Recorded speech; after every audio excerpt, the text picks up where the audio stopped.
Isang muling maganda at mabiyayang araw sa lahat ng ating mga kaibigan at mga tagapagtangkilik na walang sawang tayong sinasamahan sa ating public service program. Ito ang Health and Travel at Serbisyo Publiko.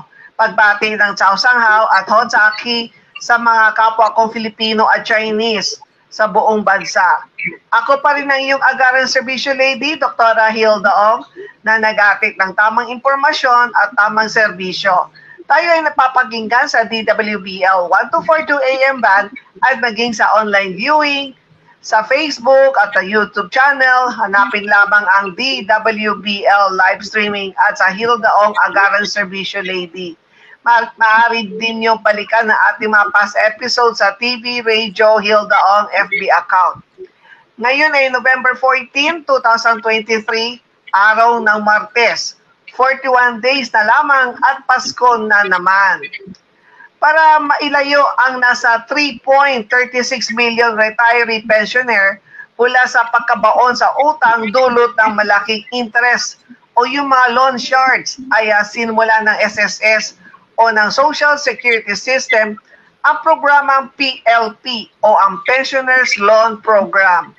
Ito ang siyang tatalakayin natin ngayong umaga at dahil makakasama natin si Miss Maria Lourdes Maylup Pastor. Siya po ang spokesperson ngayong umaga mula po sa SSS. Magandang umaga, Miss Maylu.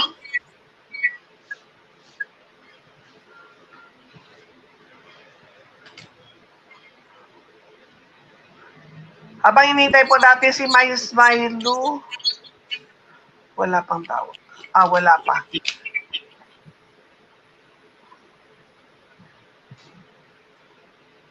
Habang hinintay natin si Miss Maylu, pag-usapan muna natin ang ating paksa for today.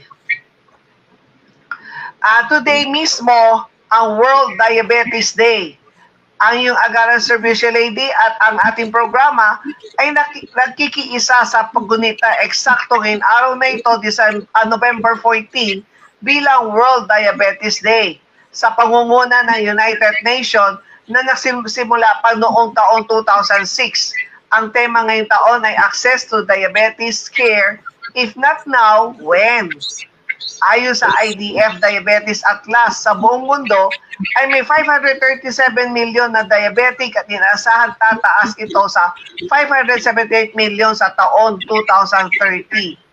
Sa bilang na ito, 4.2 million ang namamatay kada taon sanhi ng diabetes at umaabot sa $760 billion ang nailalaan bilang health expenditure sa buong mundo.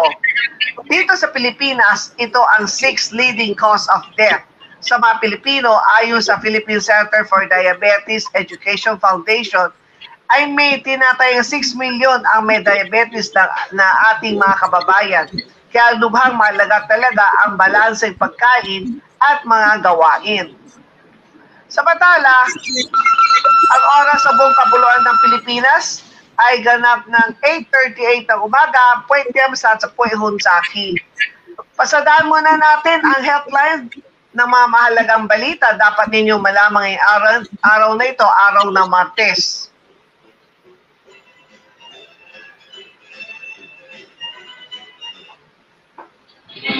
Buong linggo mababasa ang column ni Dr. Ministry in Alternative Medicine, Hilda Ong sa Remate. Ang inyong lingkod nasa internet din, www.remate.ph. Dr. Ministry in Alternative Medicine, Hilda Ong. Hindi lang pang-radyo, pang-dyaryo. Remate, ang dyaryo ng masa. Remate online, www.remate.ph. Ang #1 pahayagan ng Global Pinoy. Narito mga headlines.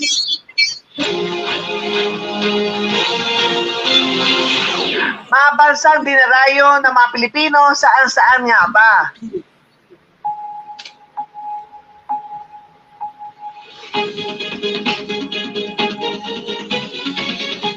Digital economy ng Pilipinas lalo pang lumalago.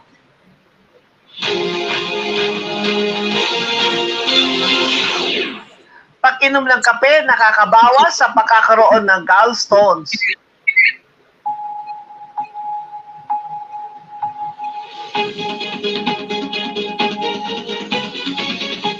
At sa special announcement, may paalala ang NCSC o National Commission on Senior Citizen na huwag maniwala sa kumakalat na balita hinggil sa pagtanggap na 1,000 piso kapag nagpairehistro sa komisyon. At narito ang detalye. Ito ang balita. Ito ang balita sa pangunguna ni Dr. Hilda C. Ong. Ito ang balita.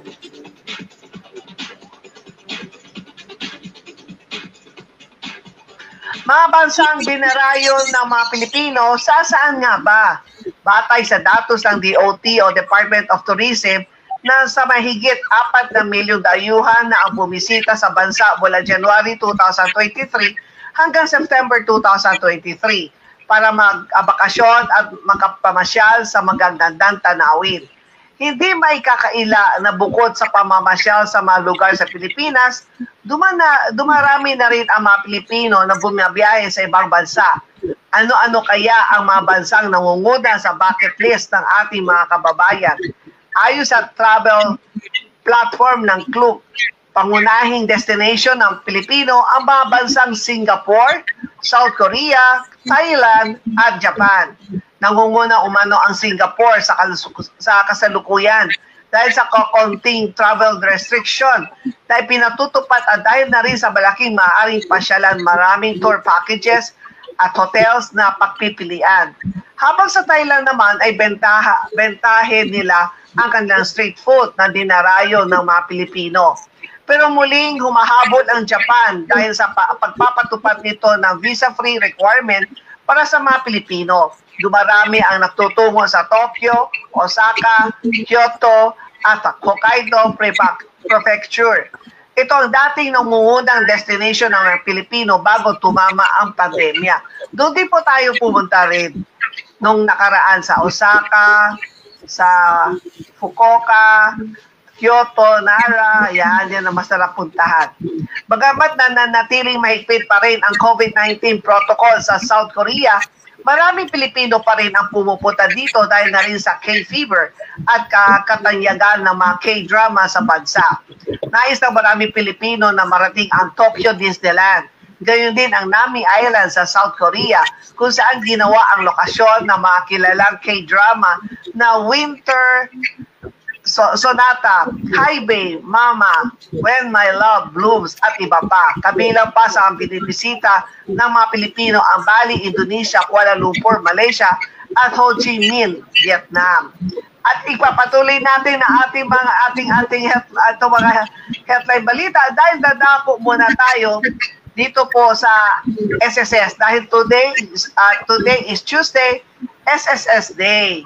At ito para ang pagiging topic po natin para mailayo ang nasa 3.36 million retiree pensioner mula sa pagkakabaon sa utang dulot ng malaking interest o yung mga loan sharks ay sinimulan ng SSS o ng Social Security System ang programang PLP o ang Pensioner Loan Program.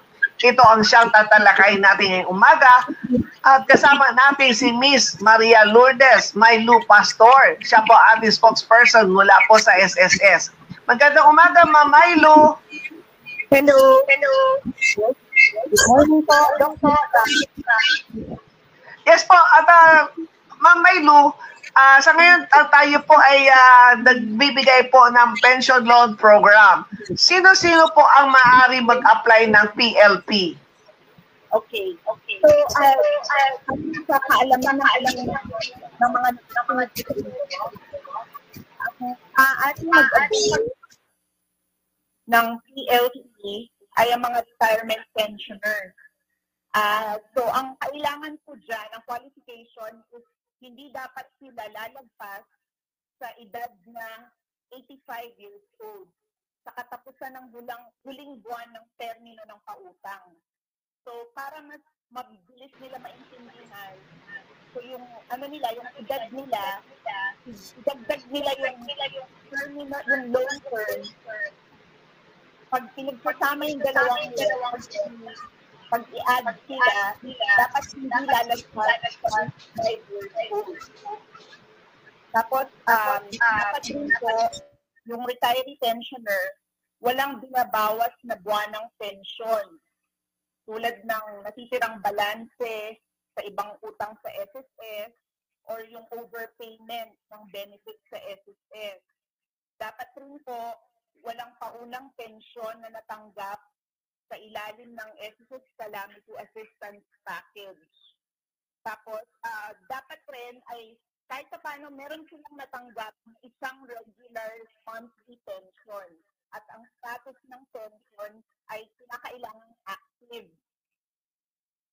Okay. So, tapos po yung mga, meron po kasi iba na tumanggap sila ng 18 months advance pension, yung lump sum na tinatawag natin. So, para maging eligible sila for pension loan program, kinakailangan ay nagsimula na silang tumanggap ng regular na buwanang pension kahit isang buwan. Tapos, doon naman sa mga tumatanggap ng pension through check, yung special pension system, yung mga ganito pong pensioner, retirement pensioner, hindi po sila pwedeng mag-avail ng pension loan program. So, yun po. Sana malinaw. Milo, kasi nabanggit po ninyo regarding po doon sa yung mga nakatanggap ng lump sum, lalo na sa yung mga bagong nag-retire at nag-file ng retirement, so yung mga nakatanggap ng lump sum. Ang tanong nila, pwede po ba, yung advance 18 months, yung mga nakakuha ng advance 18 months, pwede po ba sila ulit mag-apply ng isa pang advance 18 months bilang PLP? Alam ko po, minsan lang ito. Ang sinasabi niyo po, nag-avail sila ng 18 months na advance, yung tinatawag na lump sum. So, pagkatapos ng 18-month period, so magsisimula na yung buwan ng pension. Tapos, ang tinatanong nyo, kung pwede siya mag-avail ng pension loan program. Tama po ba? Gusto nila mag-apply ng pension loan program, pero gusto nila, kaparas din sa dati, na buong 18 months. Alam ko kasi dun sa hanggang 24 months naman po yung maximum na loan repayment term. Ang hindi lang mo siya pwede lumagpas ng 200,000 yung ilo-loan. Ang kaibahan lang po, Doc Hilda, kasi yung 18 months na advance at the start of their pension, yung retirement benefit, hindi mo yun loan. In advance na yung pension niya. So ngayon, kung gusto niya ulit magkaroon ng malaking amount, by means of availing the pension loan program, pwede naman po yun. Ang kaibahan lang po nun, loan po ito. So, meron po to, babayaran niya po to. At ang kabayaran naman po is in terms of kakaltas po yan dun sa kanyang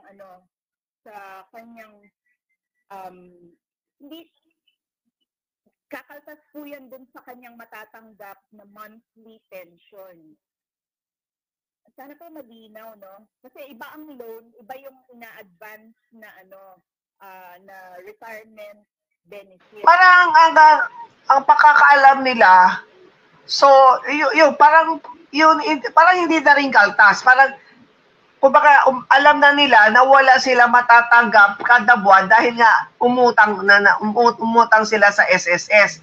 Yun lang ang alam ko sa SSS, kapag meron loan, meron pa rin sila natatanggap na kahit papaano, kasi hindi buo kinakaltas, di ba, doon sa buwanan pension nila? Opo. The minute that they avail of the pension, kung eligible po sila for pension loan program, so ibig sabihin po niyan, nagsisimula na silang tumanggap ng monthly pension. And therefore, eligible na ho sila. Well, may eligibility check po yan pag mag-apply sila. Pwede na sila mag-avail ng pension loan. So, uutang sila. Tapos, sisiguraduhin naman po ng SSS na hindi mag-zero out yung kanilang monthly pension. Meaning to say, yung mauutang nila is such that pagbabayaran to through deduction from their monthly pension, meron pa rin maiiwan na amount sa kanilang buwan ng pension. Sana po malinaw. Oo. At yung mga surviving spouse, sa ngayon, pwede rin po ba sila mag-apply din po ng pension loan program? Ayan nga po. So yung pension loan program, sa ngayon po, ito ay open lamang sa mga retirement pensioners. So, ito ay privilege ng mga retirement pensioners, subalit hindi pa po ito open sa mga ibang type of pensioners ng SSS, like yung survivor or death benefit pensioner at yung mga total disability pensioner. So syempre ang tanong nila, paano daw mag-apply sa dito po sa PLP? So ang application, dalawang mode. Pwede silang mag-apply online sa my.sss member portal or over the counter sa branch po. Pupunta ho sila sa branch ng SSS. Pero pagpunta ho nila kung sakaling piliin nila na pumunta sa branch ng SSS, kinakailangan po nila tandaan na meron hong number coding system ang mga SSS branches. So, para ho masigurado na pag pumunta sila doon, ma-entertain po sila doon sa counter ng SSS. So, iba-iba kasi yan depende sa ending ng SSS number nila kung kailan sila dapat pumunta sa SSS branch. At isa pa po, kung pupunta sila sa SSS branch, kinakailangan hahanapin din po sila ng registration sa my.sss account. Kaya siguro ho, ang maganda rin, subukan na rin po nila mag-apply online. Kasi ito po at any time of the day, in the comfort of their home, pwede naman ho silang mag-apply for the pension loan program. Hindi na ho sila ma-hassle na kailangan pang magsadya sa SSS branch.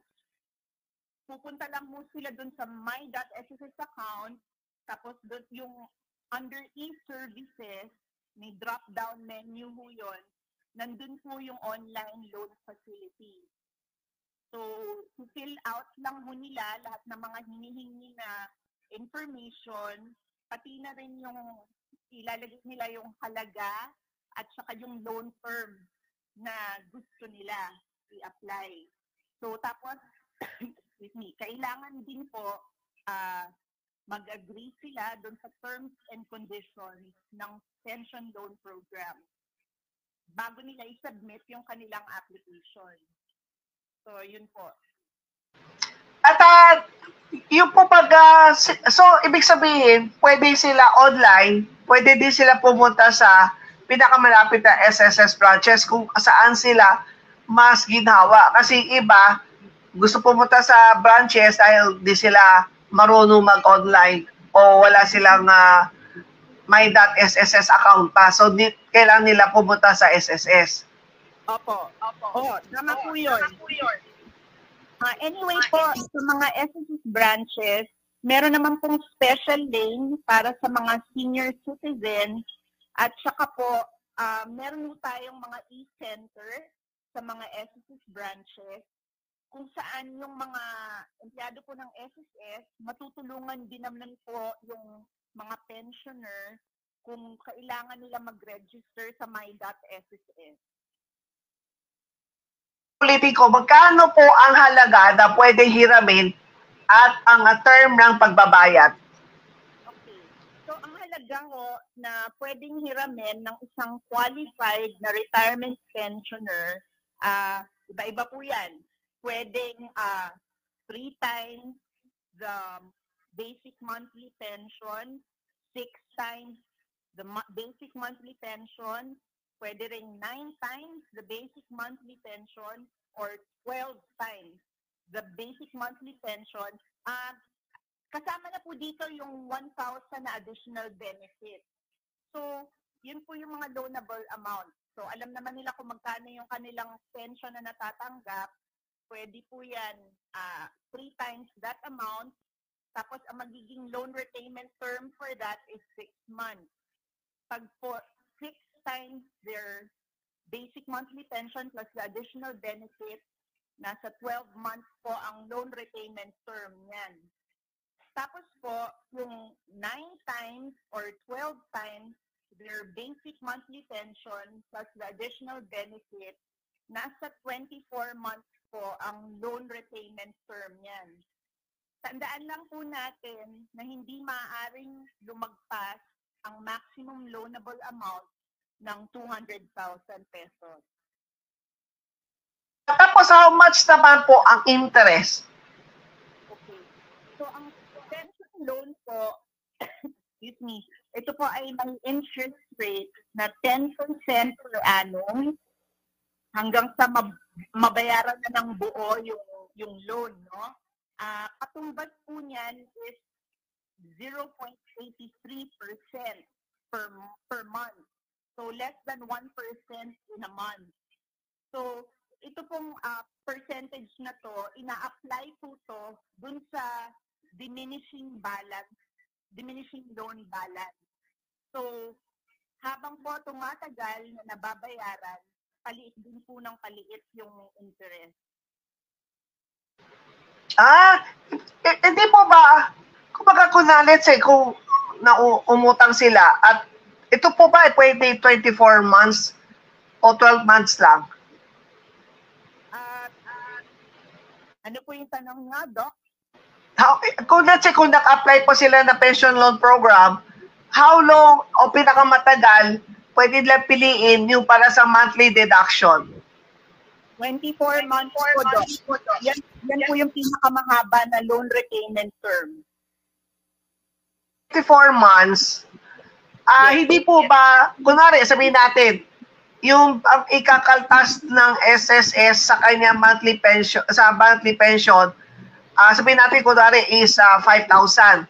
So yung 24 months na yun, 5,000 na 5,000 o paiba-iba ang amount? Yun nga po, ang sinasabi po natin dyan, yung pong yung interest, ina-apply po yan dun sa lumiliit na balanse ng loan. So, paliit po yan ng paliit.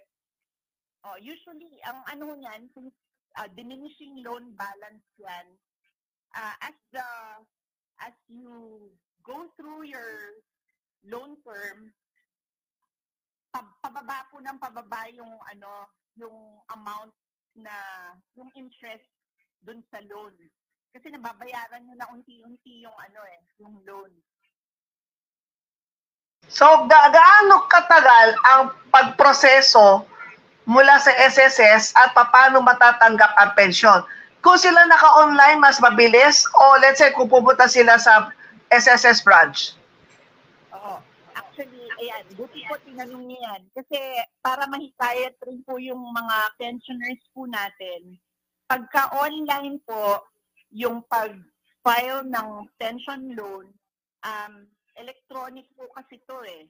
Tapos ang pag-disburse po nito, yung proceeds ng pension loan, diretso po yan na makikredit sa bank account ng pensioner kung saan tinatanggap yung kanilang pension.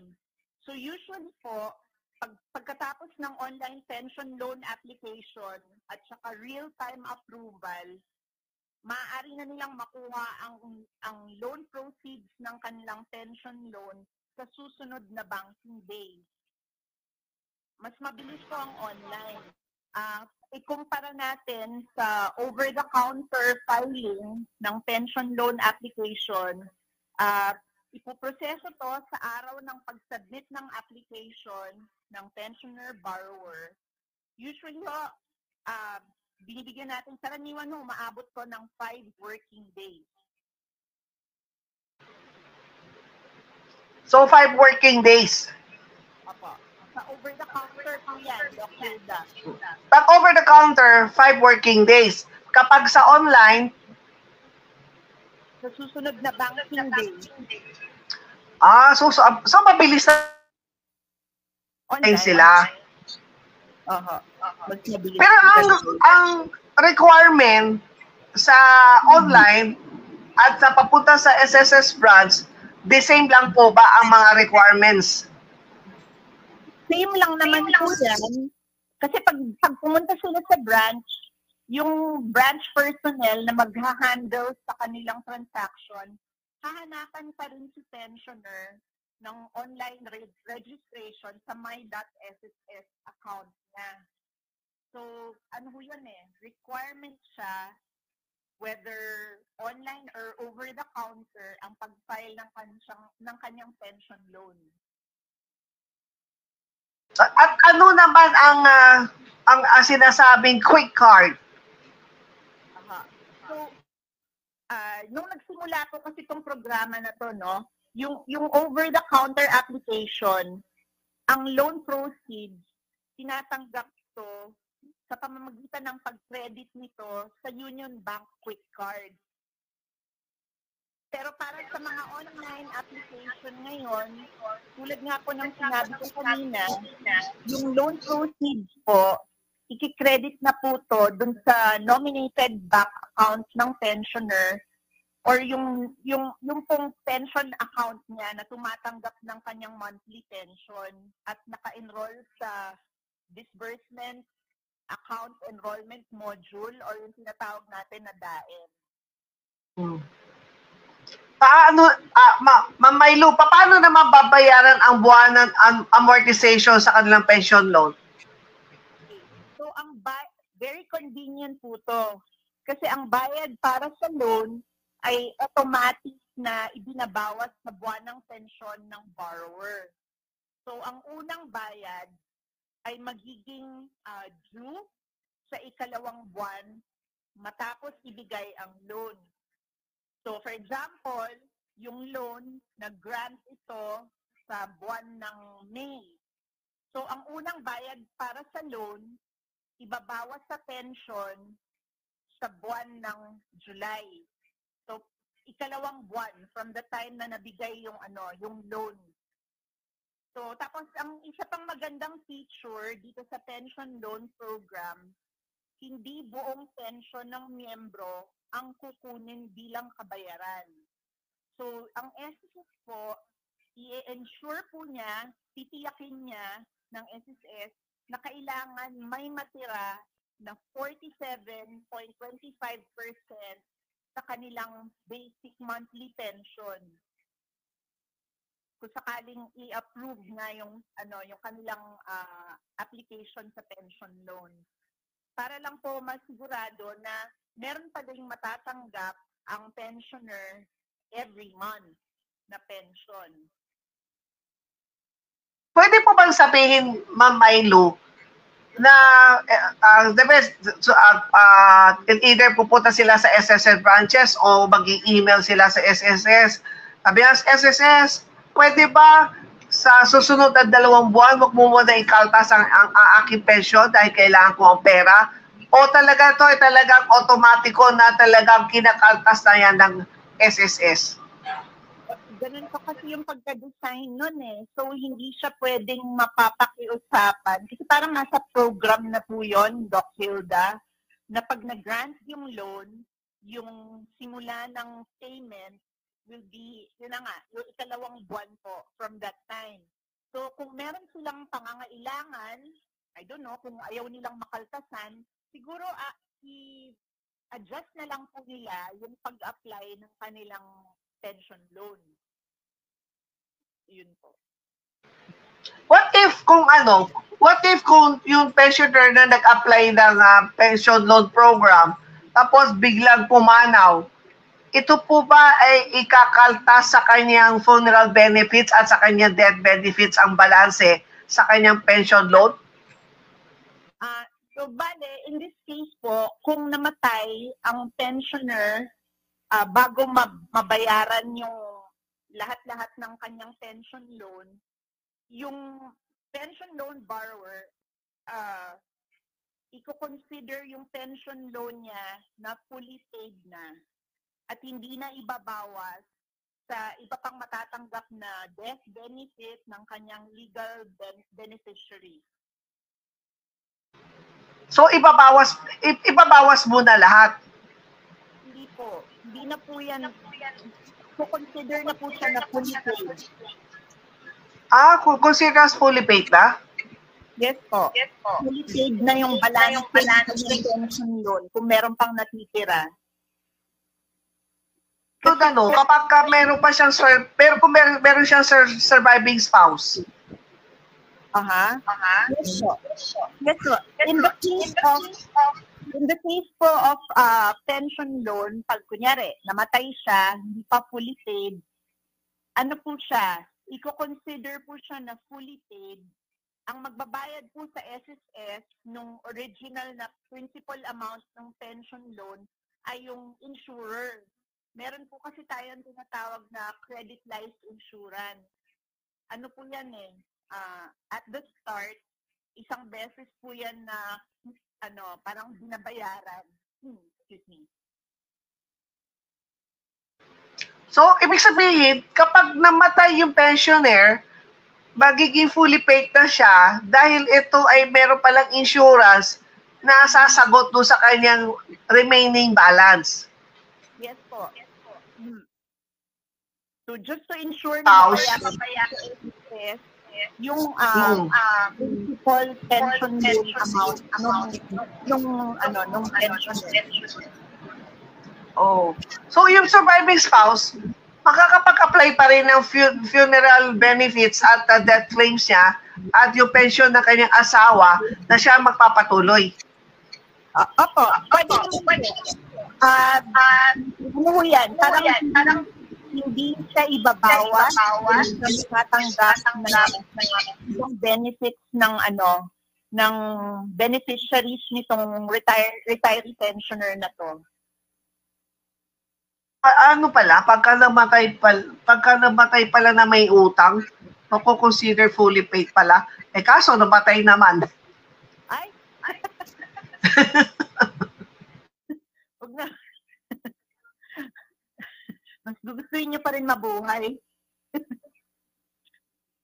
Yung pensioner na mabuhay siya.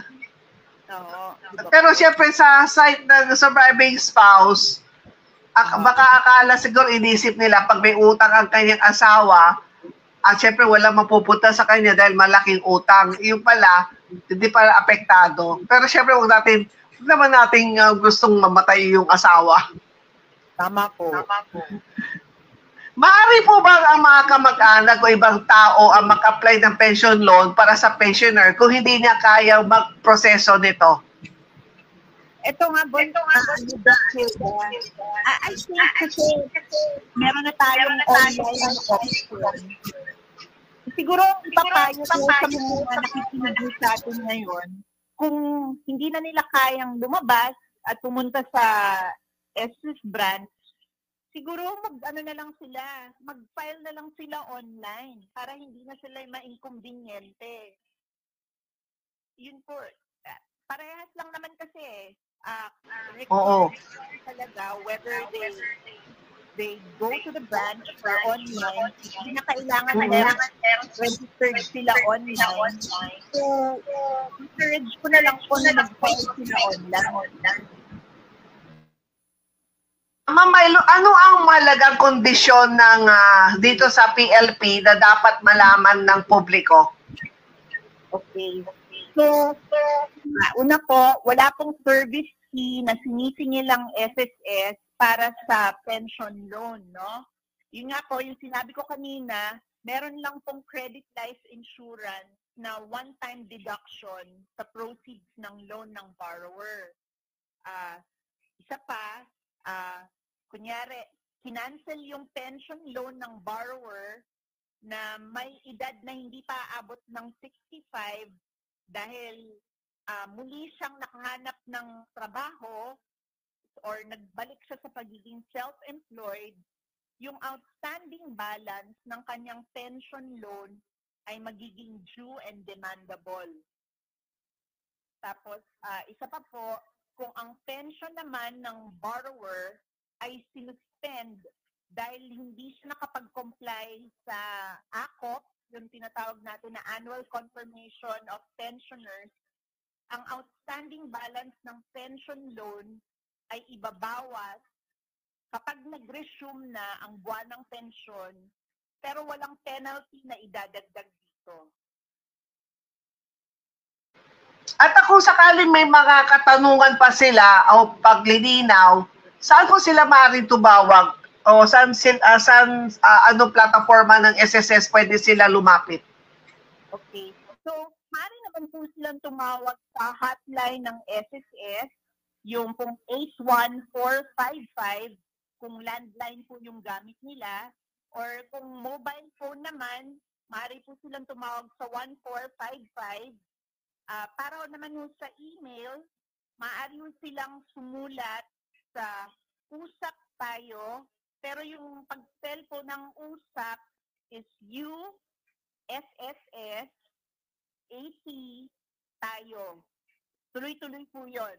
Usap tayo at sss.gov.ph, or kung OFW sila, kung nasa labas sila ng Pilipinas, pwede naman po sila sumulat na mag-email sa ofw.relations@sss.gov.ph. Pwede rin po silang mag-subscribe, i-like or mag-subscribe sa mga official social media accounts ng SSS, yung official Facebook page ng SSS, ang Philippine Social Security System, at meron din pong social media account ang SSS sa YouTube, sa Viber, may Viber community po siya, at saka Instagram.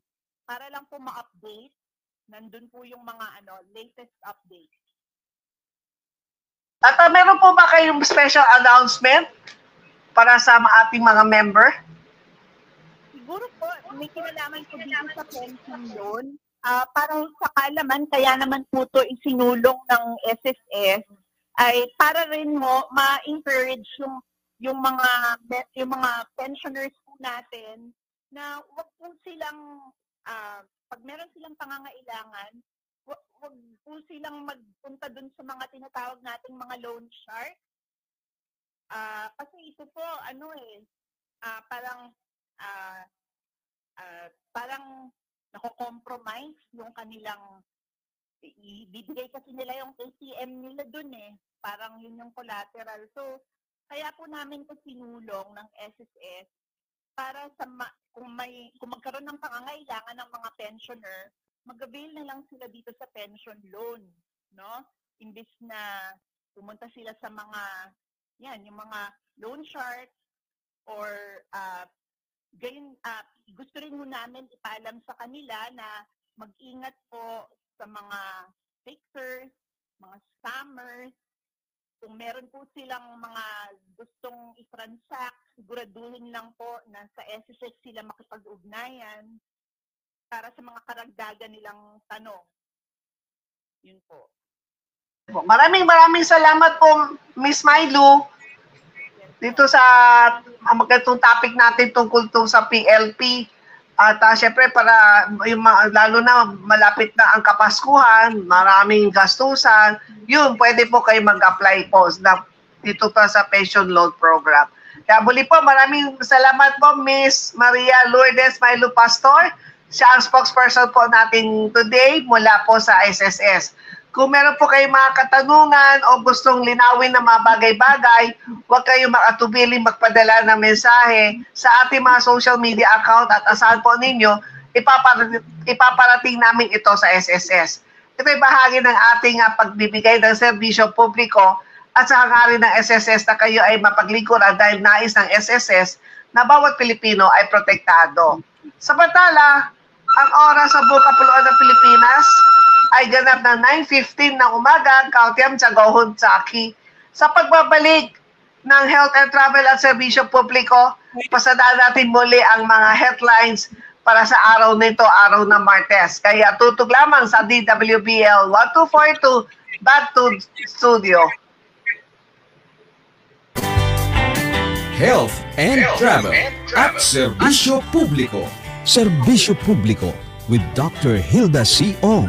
Ang programang tunay na serbisyo publiko na nakaka-touch ng puso. Health and Travel at Serbisyo Publiko. Ang programang tunay